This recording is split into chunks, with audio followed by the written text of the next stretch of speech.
ठेकेदारी प्रथा है वो हटाए जाएंगे और जो भी इसके अंडर में आते हैं उनको परमानेंट किया जाएगा। आपके ही दिल्ली में स्वास्थ्य विभाग में जितने भी कर्मचारी हैं जो दिल्ली सरकार के अंडर में हॉस्पिटल आते हैं उसके कर्मचारी आए दिन धरने पर बैठे होते हैं, तो उनके लिए क्या आश्वासन देना? सरकार के पास अधिकार होना चाहिए काम करने का, निर्णय लेने का अधिकार होना चाहिए। उससे घबरा करके केंद्र की तानाशाही मोदी जी की सरकार ने उस संविधान को बदल दिया। होना चाहिए, हमारी सरकार ने उसको भी पास किया, लेकिन चूंकि जो नौकरी देने वाला सर्विसेज डिपार्टमेंट है वो हमारे मुख्यमंत्री जी से छीन लिया गया।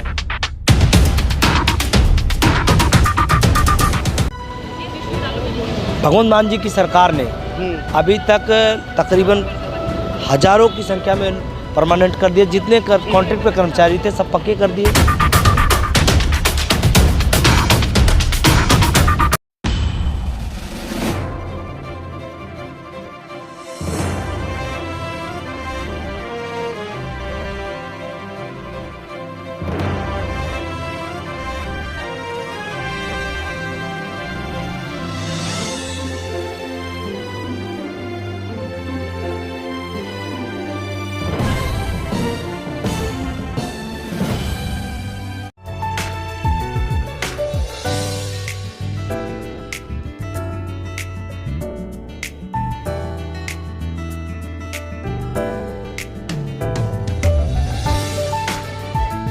नमस्कार, मैं संतोष कुमार अम्बेस और आप देख रहे हैं आवाज़ भारत। इस वक्त मैं हूं दिल्ली यूनिवर्सिटी के गेट नंबर 4 है और लगातार आज 101 दिन है डॉक्टर रितु को प्रोटेस्ट करते हुए धरने पर बैठे हुए। आज एक संध्या है और बाबा साहब का आज जो परिनिर्वाण दिवस है, आज उनके ऊपर पुष्पों से बरसात की गई है और यहाँ पे एक दिया जला करके उनको कहीं ना कहीं एक श्रद्धांजलि के रूप में बाबा साहब को याद किया गया है। यहाँ पे तमाम लोग यहाँ पे आए हुए हैं, महमूद प्रचा जी हैं और तमाम जितने भी सोशल एक्टिविस्ट हैं, बहुजन सोशल एक्टिविस्ट यहाँ पे एकत्रित हुए हैं।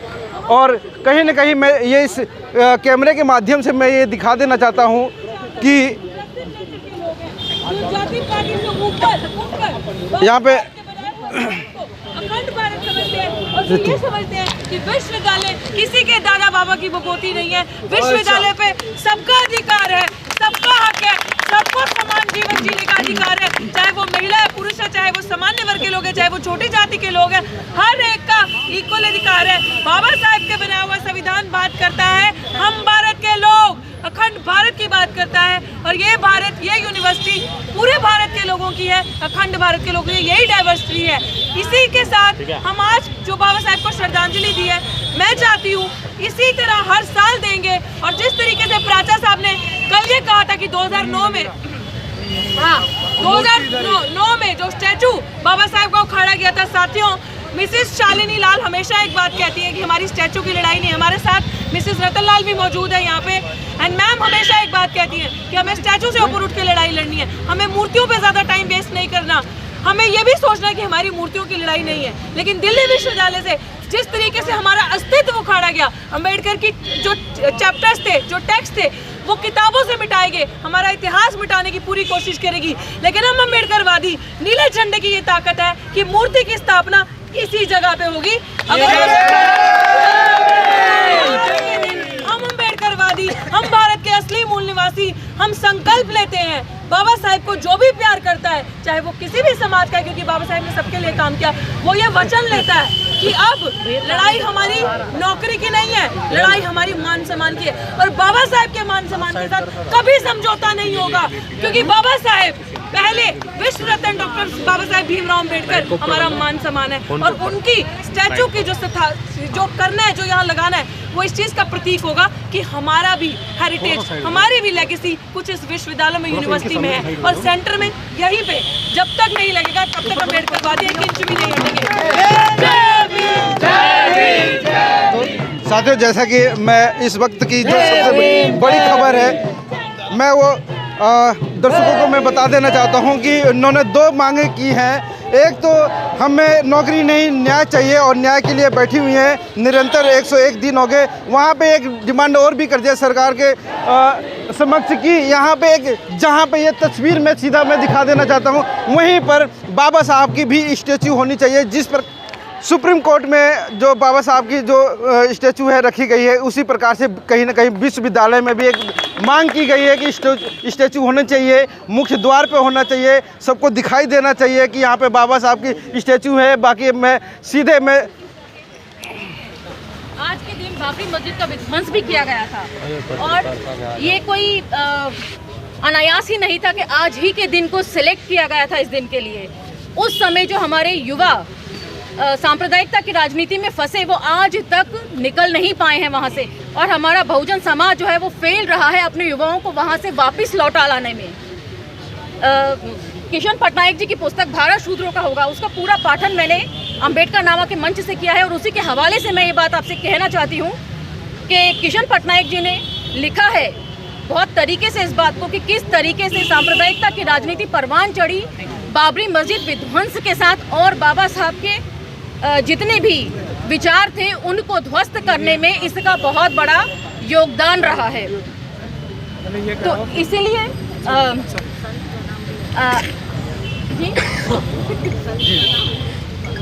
तो इसीलिए जो है आप लोगों को भी ये सब सोचना चाहिए कि अपने बहुजन समाज के लोगों को जो है किस तरीके से हमें डायरेक्शन देनी है।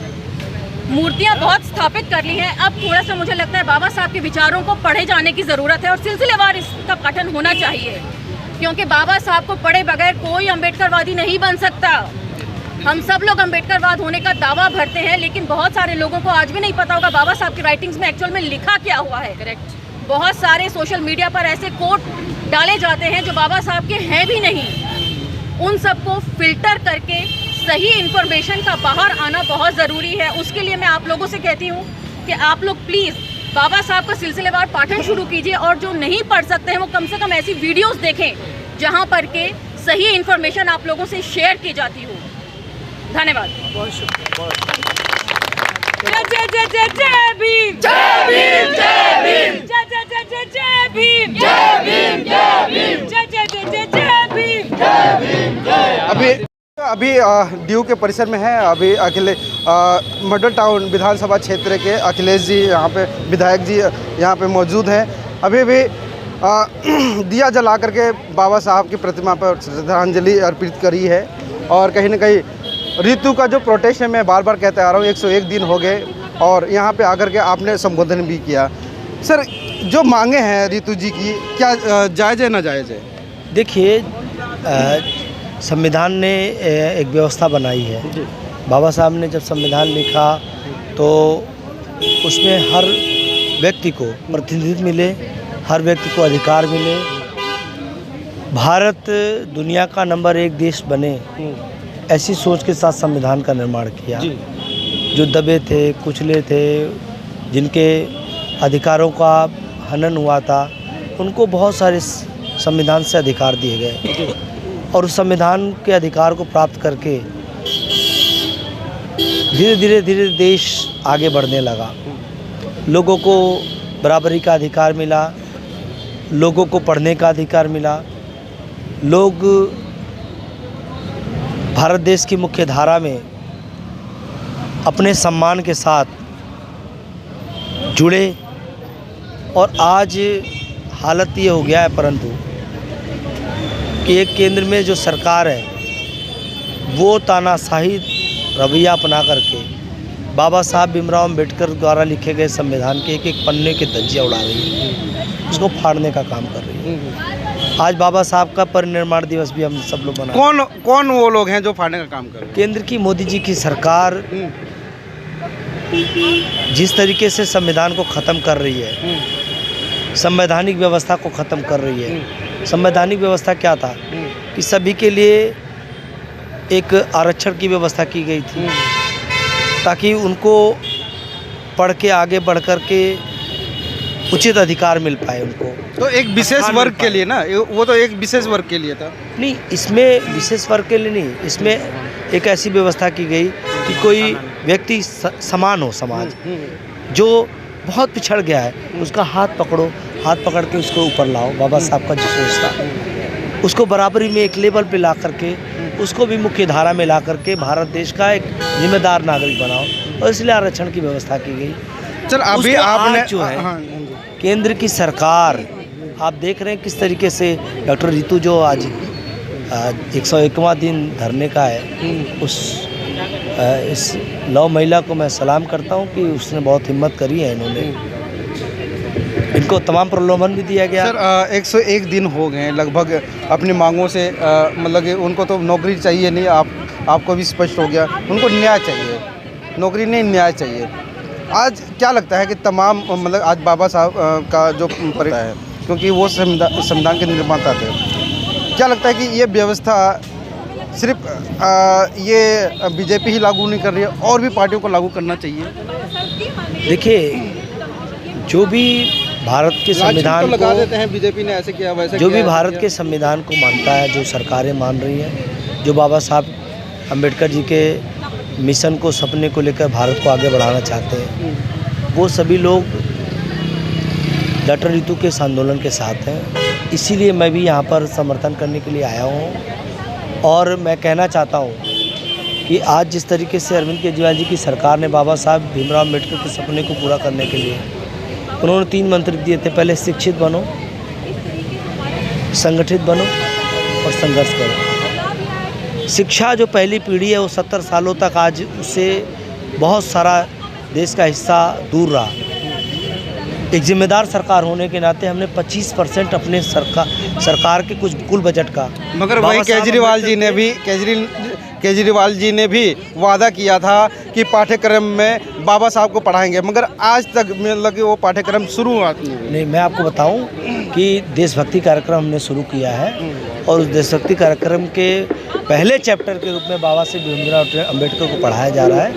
आपको कुछ जानकारी नहीं हो पाई है, आप आइए, मैं उसको दिखाऊंगा। स्पेशल जो बाबा साहब की जो किताब है, प्रियम्बल से लेकर के उनके जो संविधान है, वो पढ़ाए जाने का मतलब वादा किया। मैं बताता हूँ कि देशभक्ति कार्यक्रम जो हमारा शुरू किया गया है दिल्ली की सरकार के स्कूलों में, उसमें पहला चैप्टर बाबा साहब भीमराव अम्बेडकर का पढ़ाया जा रहा है, और साथ साथ में भारत के संविधान के प्रस्तावना को पढ़ाया जा रहा है। संविधान के एक चैप्टर्स पर लोगों के अधिकारों को लेकर के उस क्लास में, देशभक्ति कार्यक्रम में लोगों को जागरूक करने के लिए क्लासेज होती हैं, तो इसको हम बताएंगे और लोगों तक पहुंच नहीं पा रही है, ताकि वो लोग जागरूक हो पाए। उसके लिए उसको लेकर के साथ में जो पहला सपना था कि पहली सीढ़ी थी बाबा साहब का शिक्षा, ताकि लोग पढ़ लेंगे तो समाज को कोई पीछे नहीं कर सकता, उनको गुमराह नहीं कर सकेगा।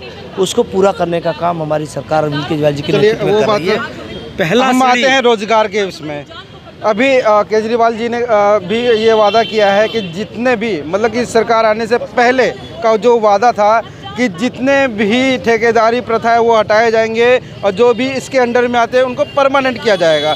आपके ही दिल्ली में स्वास्थ्य विभाग में जितने भी कर्मचारी हैं जो दिल्ली सरकार के अंडर में हॉस्पिटल आते हैं, उसके कर्मचारी आए दिन धरने पर बैठे होते हैं, तो उनके लिए क्या आश्वासन देना? मैं आपको बताना चाहता हूँ कि पहली बात तो पहली सरकार है दिल्ली सरकार, अब पंजाब में सरकार बनी हमारी, जी। हमने वहाँ पक्का करने का काम किया जो वादा किया। दिल्ली में भारत के संविधान को, बाबा साहब के भीमराव अम्बेडकर के संविधान को फाड़ते हुए, उसको कुचलते हुए केंद्र की तानाशाही मोदी जी की सरकार ने संविधान को बदल दिया और कहा कि सर्विसेज यानी कि नौकरी देने का, नौकरी के बारे में निर्णय लेने का अधिकार जो है सरकार को नहीं होगा। हमने अभी देखा, अपने एमसीडी में आए हैं, एमसीडी में न केवल 5000 लोगों को, वाल्मीकि समाज के सफाई कर्मचारियों को पक्का किया है, बल्कि 6500 लोगों को नौकरी और निकालने का काम किया है। लेकिन दिल्ली सरकार में जो माननीय सुप्रीम कोर्ट ने जो संविधान की व्याख्या की बाबा साहब भीमराव अम्बेडकर के संविधान की, उन्होंने कहा कि निर्वाचित सरकार के पास अधिकार होना चाहिए काम करने का, निर्णय लेने का अधिकार होना चाहिए। उससे घबरा करके केंद्र की तानाशाही मोदी जी की सरकार ने उस संविधान को बदल दिया और बोला जी नहीं जी, मालिक मुख्यमंत्री नहीं चुना हुआ सरकार नहीं होगी, एलजी होगा। आप लोगों ने देखा सब किस तरीके से बेशर्मी के साथ काम कर रहे हैं। तो हम इसलिए बहुत सारे निर्णय जो लेकर भेजते हैं, जैसे हमने एक निर्णय लेकर भेजा हमारी SC/ST वेलफेयर कमेटी ने दिल्ली विधानसभा से कि सारे बैकलॉग भरे जाने चाहिए। उस पर अभी तक कोई एलजी साहब ने कोई निर्णय नहीं लिया। नहीं, जनता तक कैसे समझाने का कार्य कर रहे हैं? उनको जनता को तो पता है कि केजरीवाल जी यहाँ के मुख्यमंत्री, मुखिया वही हैं, हमारी जो योजनाएं हैं वो उसको गठित वही करने वाले हैं, तो कैसे जनता तक कैसे पहुँच रहे हैं? जनता को तो नहीं पता ना, जनता को तो सिर्फ ये पता है ना कि मुख्यमंत्री जी हमारे केजरीवाल जी हैं। और अभी आपने पंजाब का नाम लिया, पंजाब में जो इलेक्शन हुए, जो अभी राज्यसभा में भेजे गए, कोई भी दलित वर्ग का कोई भी नहीं है। देखिए, आपने बहुत अच्छा क्वेश्चन पूछा है कि इसीलिए हम लोग अभी डोर टू डोर भी जा रहे हैं, सब जगह बता भी रहे हैं कि किस तरीके से चुनी हुई सरकार के अधिकारों को छीन लिया गया है। और जो सरकार निर्णय लेना चाहती है कि जैसे बैकलॉग भरा जाना चाहिए, उस पर कोई निर्णय नहीं ले रहे हैं लोग।